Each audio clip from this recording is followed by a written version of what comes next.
জানি আর এই মাছ নিয়ে আসছি, আমিও খাবো, আবার বিড়ালরেও দিব, কিন্তু বিড়াল কোথায় আছে আমি জানি না।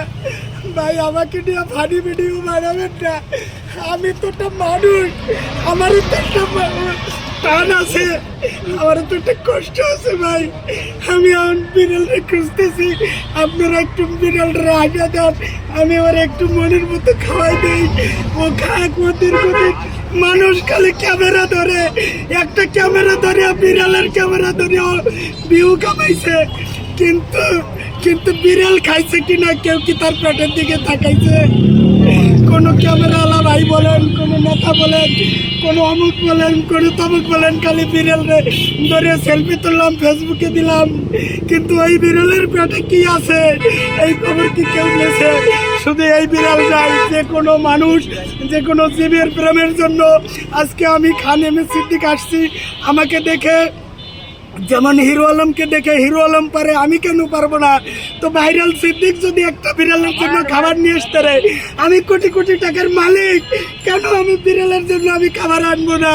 আল্লাহ রাসূল বিড়াল পছন্দ করতেন, বিড়াল আর কুকুর সবই কিন্তু আল্লাহর সৃষ্টি।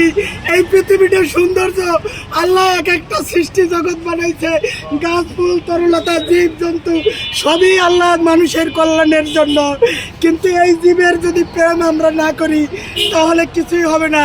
আর কমেন্টে অনেকে লেখছে ভাইরাল সিদ্দিক গিয়েছে এইবার বুঝি নিবন্ধন পাবে, আবার কেউ লেখছে ভাইরাল সিদ্দিক গিয়েছে মোনাজাত ধরছে এবার 2 দিন পিছাই গেল। তারা কি গায়েবের খবর জানে যে কবে নিবন্ধন পাবে, কবে নিবন্ধন পাবে না?